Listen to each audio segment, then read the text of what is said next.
Well, hello again. Hopefully we have fixed all the sound issues and we can get on with our explanations. So this time we're going to have a look at some application stuff. I'm going to talk about how we might be able to tell whether we're using sine, cos or tan and how we might do this in terms of worded questions. All right, so you're going to have to put up with my horrifying drawing again, but let's say that there's a building over here. All right, so here's the road down here. Blah, blah, blah. And this building, there's someone on the roof of this building, and this building is going to be 90 meters tall. Then they have a friend over in this building over here. Obviously, none of this is to scale, so just ignore. And this building here, let's say this is going to be 76 meters tall. And we're going to say that between the two buildings is 28 meters. So again, clearly very much not to scale, but you get my point. I would like to know the angle of depression from person A to person B. So what I'm going to do is I'm going to have to create a triangle. So first of all, we're going to do a little drawing. Okay, so this is my triangle. This is my right angle. And now I'm just going to write in the information that I know. Well, I know that this bottom length, if I said the buildings are 28 meters apart, this is obviously 28 meters. What else do I know? I don't know the hypotenuse, but I do know this. So if this building is 90 meters tall and this building is 76 meters tall, that must mean that this bit here is 14 meters tall, right? So this guy is 14 meters higher than this guy. So what I want to know is the angle of depression from person A to person B.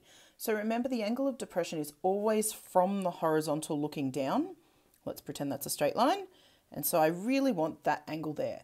But if you remember, we talked before about the fact that these are alternate interior angles, this bit here and this bit here. So this means that the angle of depression is the same as the angle of elevation. So I can find either, just as long as you're not finding this top angle here, because that's not what we're after. So what I want to do is figure out what pieces of information I have. Well, if this is the angle I'm going to use, that makes this side over here the opposite. So I have the opposite side. And this one here is not the hypotenuse. We're not using that. It's adjacent to the angle. So I have the adjacent. So if I think about my SOHCAHTOA acronym from before, SOHCAHTOA, what do I have? I have O and A. So I'm going to use this one here. So I'm going to use my tan function. So tan of the angle, that's what we don't know, is the opposite, which is 14, over the adjacent, which is 28. Now you might be able to save yourself some time and realize that this is 1/2, but that doesn't really matter. You're typing it into a calculator anyway. And I've just realized I don't have my calculator on me. I'm just going to grab that. Whoops.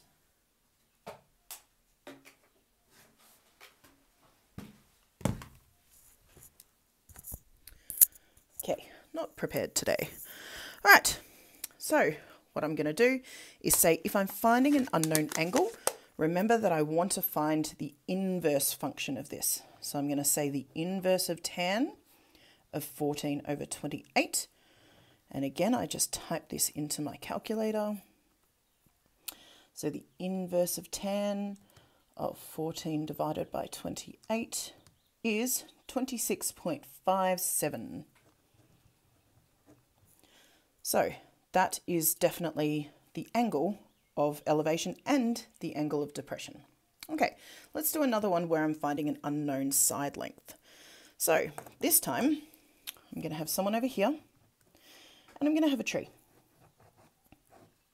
Again, my wonderful drawings, you're welcome. Okay, so if I have this person over here, they would like to know how tall this tree is, but they can't measure it, it's too high. So what they're going to do is say they know how far away from the tree they are. We're going to say that they've measured out 12 meters from the bottom of the tree. Then what they want to do is know the height of the tree, but they don't know that. But what they have done is used a protractor and figured out the angle of elevation from them to the top of the tree. So they measured it and it was 42 degrees. So what they're going to do now is find this height over here. So again, they need to figure out what information is available to them.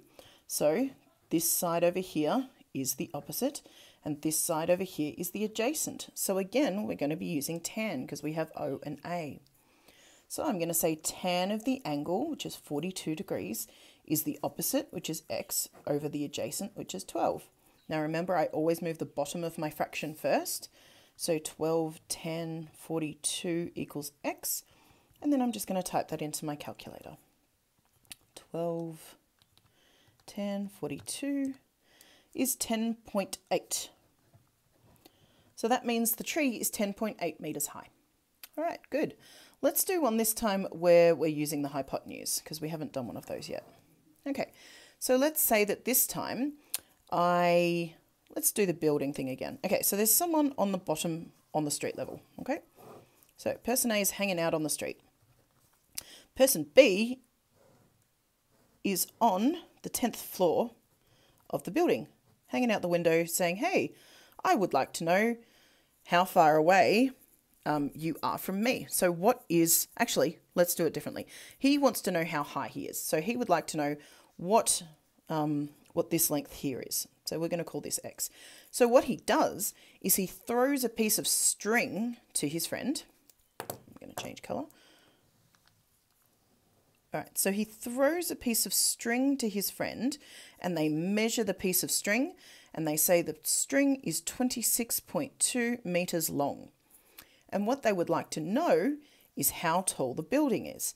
So what they also need to do is find one more piece of information, right? So you always need to have two pieces of information and one unknown. You don't have enough information here to solve anything. So what this other guy's also going to do, he happens to have, well, in fact, you've probably all got protractors because your phone has a little angle app in it. So you would be able to work out this angle here. So that's what this guy does. Person A gets down on the ground, uses his phone and decides to figure out what angle that is. And they find out that it's 38 degrees. So if this is 38 degrees, actually, let's change it. Let's make it 68 degrees because that's probably going to make a bit more sense. Obviously, this is not to scale again. So what we're going to do is ask what pieces of information do we have so that we can work out how tall this building is? Well, if this is the angle, we have the opposite, and we also have the hypotenuse this time. So what are we going to use? If we have O and H, we look at our acronym. Well, we're going to use sine because we have the opposite and the hypotenuse.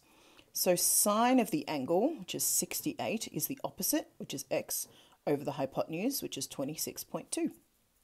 And again, we move the bottom of our fraction first. And then we just type that into our calculator. So we have 26.2 times sine 68. And it's 24.29.